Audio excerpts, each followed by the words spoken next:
The failure to act with sufficient ambition to avert the climate catastrophe will be the greatest moral failure of our time. Making changes takes courage, and if we don't change things, we won't have a future. I'm an environmentalist. A lot of people don't understand that. I think I know more about the environment than most people. You have stolen my dreams and my childhood with your empty words.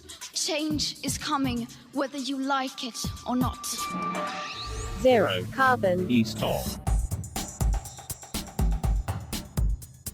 Hello and welcome to Zero Carbonista, Series 2, The Manifesto. I'm Ian Collins. This is now episode 12 on our sometimes controversial journey through the green agenda. If there's a story out there that has an environmental component to it, then you'll find it at some point on this podcast. As I always seem to say, we're doing the work that our politicians should be addressing. Our man in the climate hot seat, and that seat's getting hotter each year, is Dale Vince, the environmentalist and entrepreneur. Dale is the owner, of course, of Ecotricity, the world's first green energy company.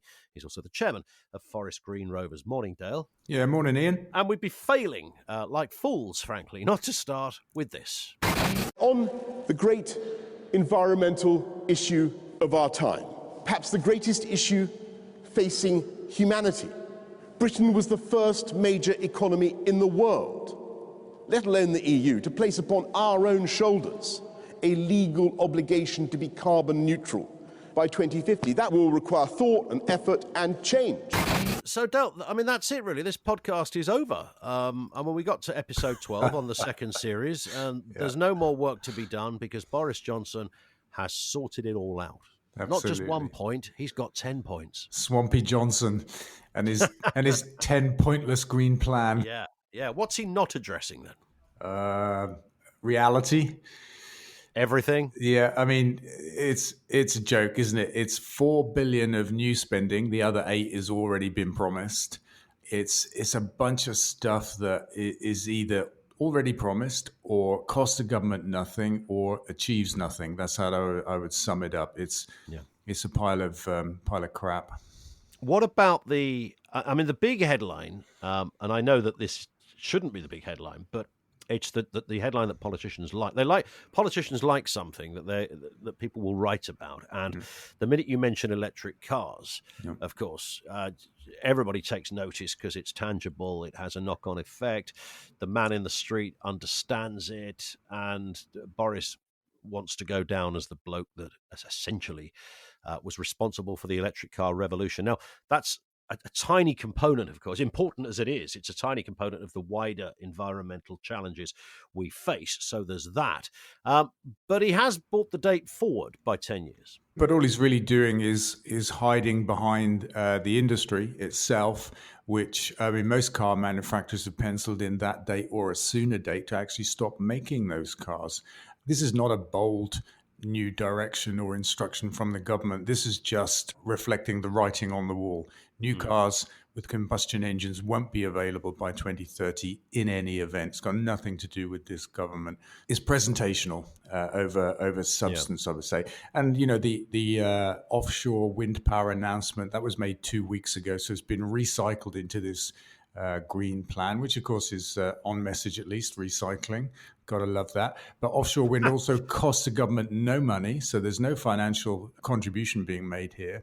There's a nod to hydrogen.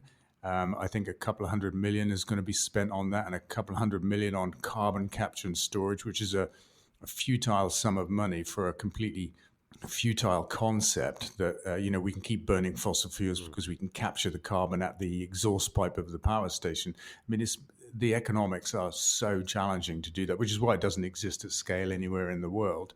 Yep. What we didn't get is the return of onshore wind, our cheapest form of renewable energy, and solar. The changing of the planning ban on onshore wind, it should have been reversed. We didn't get anything for homeowners, so there's still 20% VAT on solar panels, but 5% if you want to burn coal. How does that make any sense?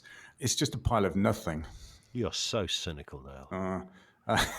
It's disappointing. It's disappointing, isn't it? Because, it's like 4 billion quid. The very next day, the government announces 16 billion quid for the armed forces. Well, I was about to throw that in. I mean, if you thought the government didn't know how to spend, they certainly do. But that's when it comes to guns and tanks. Yeah, and roads, 27 billion for roads. But we've got 4 billion for the green industrial revolution. That won't even fund a party, let alone a revolution.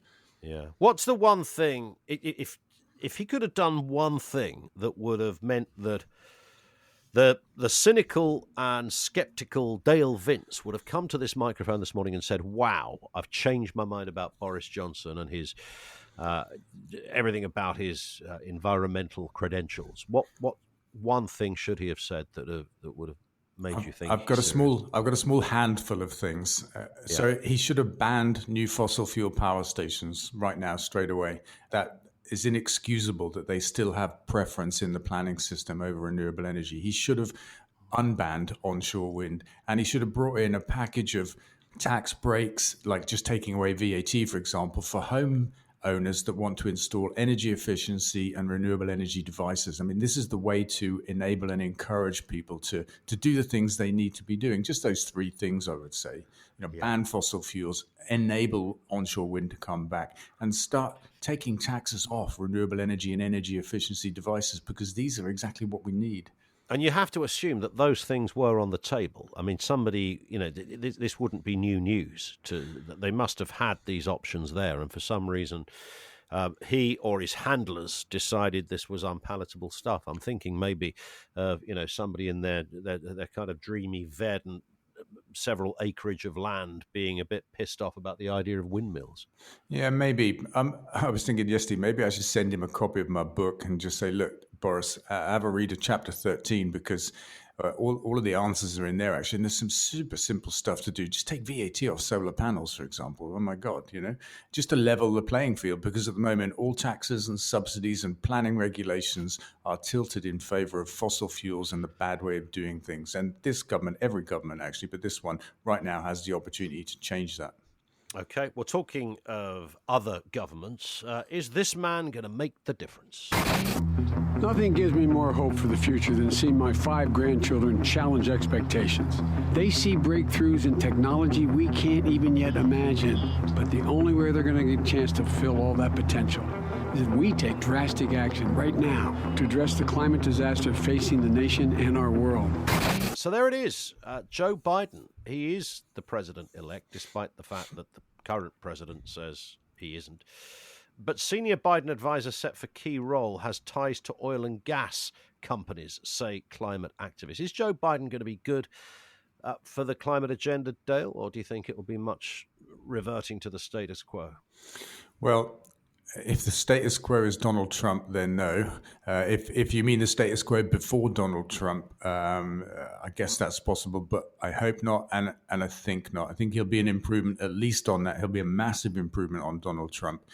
I don't think, we just don't know. And the fact that somebody has connections to the oil and gas industry doesn't make them a bad person, doesn't mean they don't get the renewable agenda. I mean, BP, a few weeks ago now, set out a plan to cut oil and gas production by 40% in the next decade. And that's an oil and gas company, not somebody with links to it. So these people are capable of getting what needs to be done. I'm positive about it until we see evidence to suggest we shouldn't be. Good work. Here's a question from Steve on Twitter. I reckon I've persuaded at least 20 mates to listen to this podcast. Do I win a prize? I reckon you should. Maybe I'll send you a copy of my book. Yeah. That's good. Yeah, but then people are going to just start emailing in now saying pretending they've done stuff when they haven't. Yeah. James on Facebook says, Dale, I keep seeing you on TV with a pirate flag behind you. Oh. What is that all about? Yeah, Captain Pugwash. That is the flag of Sea Shepherd, organization that I'm a patron of and big fan of. We did a live event with Captain Paul Watson this week. He's the founder of Sea Shepherd. I mean, it's just an awesome group of people. I would get online and check them out. I mean, they've got a small navy of boats. They're active all over the globe, fighting poachers, illegal fishermen, and people like that. And they have effectively driven the Japanese out of the South Atlantic. They no longer kill whales there because of what these guys have done. They are awesome. And also this, in a ruling hailed by campaigners as historic, France's top administrative court on Thursday gave the government a 3-month deadline to show it is taking climate action to meet its commitments to climate change. Interesting, I suppose you could call it, certainly on the face of it, a victory for campaigning. Oh, brilliant. I haven't actually seen the detail of that one, but it looks like another example of where the law has to step in and hold politicians to account. It's the same here in Britain. You know, we've got 2050 zero carbon targets. We've signed up to the Paris Accord, but we've got a planning policy that is in favor of fossil fuels and against renewable energy. And we've had to take our government to court to say this is inconsistent with your climate pledges and actually climate law in effect. And we're winning that fight, but we have to go to court to do it. So it sounds like somebody's done the same thing in France. Fair play. Here's a question from Meg, who says, is there going to be... Oh, in fact, what did I hear there? Not the bugle, no. It's the book bugle. There it is. It didn't take long, did it? Meg says, is there a paperback version of the book coming out? Yeah, that's as I understand it. Penguin have said that from the get-go. I think all books start hardback, don't they? And then end up paperback, unless nobody buys them, of course. But yeah, I can't imagine that'll happen. So yeah, and an audio version. We've been asked that a number of times. And I've decided I will record an audio version. I will read the book myself, and we'll do that. And on the back of that, many copies, of course, that are out there. You've been signing copies as well. Yeah, I just started pretty much yesterday. I think I signed 50 yesterday. It doesn't take me very long. I've got a very fast signature. Good. And we've got like pre-orders for a few hundred through the FGR shop. With some of them have got small essays for messages requested. That might take a little bit longer. But we're launching something new today as well. I'm not sure if you know. And it's the diamond ticket idea. So we talked about this last week. Yeah, it launches today. It goes official out onto the web, into the media. And basically anybody that's bought a copy of the book from anywhere gets a chance to be in the draw and to win a diamond ticket. If you get a diamond ticket, what it entitles you to is a diamond, one of the first Sky Diamonds in the world. That'll be early next year. And if you want it, a tour of the factory. Willy Wonka style. Yeah, so you actually get a tour of the factory. You're going to wear a mad hat and have a cane and stuff. Yeah, I reckon. Yeah. I noticed somebody there was an early review of the book. I don't know if you saw this. It was described as Mad Max meets Laurie Lee. The journalist told me that himself. He said, I haven't quite finished this sentence. I've read the book. I love it. He said, I think it's Mad Max meets Laurie Lee meets. He said, but I haven't filled in the blank yet. I like it. I like it. Yeah, I'd take that any day of the week. Absolutely. Nothing wrong with that. And a story here that climate change, sending fewer emails could save the planet. Did you see this? Yeah, I did. I saw the headline, and I can understand why.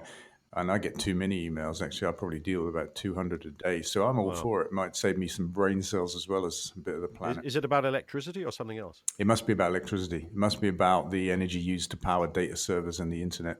Yeah, because we're used to not printing out now when you don't have to. I mean, that's just common sense, isn't it? I hate paper. I loathe paper. Yeah, no, absolutely. I think it's not actually an inefficient way to communicate email. I think it may be going a little bit too far to say we should stop emailing to save the planet. I think maybe there are bigger targets to shoot at. True. Here's one from Vic on Twitter. Did you just promise Sea Shepherd an electric hovercraft? I did. I did. Just give us some context to this. What's going on? Yeah, well, we were having a chat. I think it was Tuesday this week, might have been Wednesday. I know it's been a blur with Captain Paul Watson. And I said, actually, we've got this project underway to build an electric hovercraft. And what I'm going to do is give it to Sea Shepherd UK. I had a chat to the guys early on in the conception of it and said, could you guys actually use a hovercraft? And they said, absolutely, because, they have some unique abilities to obviously go from water to land and vice versa. So we found a hovercraft company that makes a coastal hovercraft. So it's a 2-seater. It can carry about 1/3 of a ton. It's all rigged up for proper coastal work with lights and nav and stuff like that. Proper seagoing job. And we're going to electrify it and probably paint it black with a skull and crossbone, Sea Shepherd style, and give it to our friends in Sea Shepherd UK. Fantastic. And a final point, Dale, we're going on the telly, me and you. Oh, yeah. What, the digital TV, Facebook, on Monday. Okay. Yeah. Excellent. Well, you I'm said looking that forward like you to it. didn't. You said that like you didn't know. That's worried me even more. I was thinking this is like Anton Deck is kind of the green version of Anton Deck. And my partner in crime doesn't even know about it. I got a habit of only looking at what's in the diary for the day I'm waking up in. Here's the information that your handlers have sent me. It says you are both. It's like an instruction from some crystal maze type quiz. You are both taking to Facebook Live on Monday night for a bit of a live episode. Who knows how it'll go, but you can expect lots of book chat. All right. Well, that sounds good. We don't even know who wrote that. It just appeared here. I'm gonna guess it was Will, but it's got his paw prints over it, hasn't it? Really? Yeah. You know, the lack of information and things like that. That's all we need is a technical frap up now, and it'll be exactly. It'll be perfect. So, Facebook Live Monday evening, a live episode. What are we going to do on this? I don't know. We're going to have to talk about stuff, I guess. It'll be a bit like this, I guess. I don't really know. But a kind of visual version of this. Yeah. Slightly worrying, isn't it? Well, I'll have to, I don't know, have a shave or something. Yeah. You can't do it in your pajamas either. I'll have to get out of bed. Yeah, that was never in the plans, was it? When we started this, you got to do it out of bed. Wow, fantastic. So we're going to talk on Monday night then, Dale. That'll be the next time we speak, and then of course back on the podcast in a week. Yeah, fab. I'm looking forward to it. And that's it for this episode. Don't forget, of course, you can subscribe for free from your podcast provider so that you get each new episode automatically. Do leave a review. If you want to get in touch, you can email your comments as well. zerocarbonista@ecotricity.co.uk. The really important bit is to follow Dale on social media, twitter.com/Dale Vince or facebook.com/Dale Vince. Don't forget, Monday night, Facebook Live, and we're back on the podcast in a week. Zero Carbon East of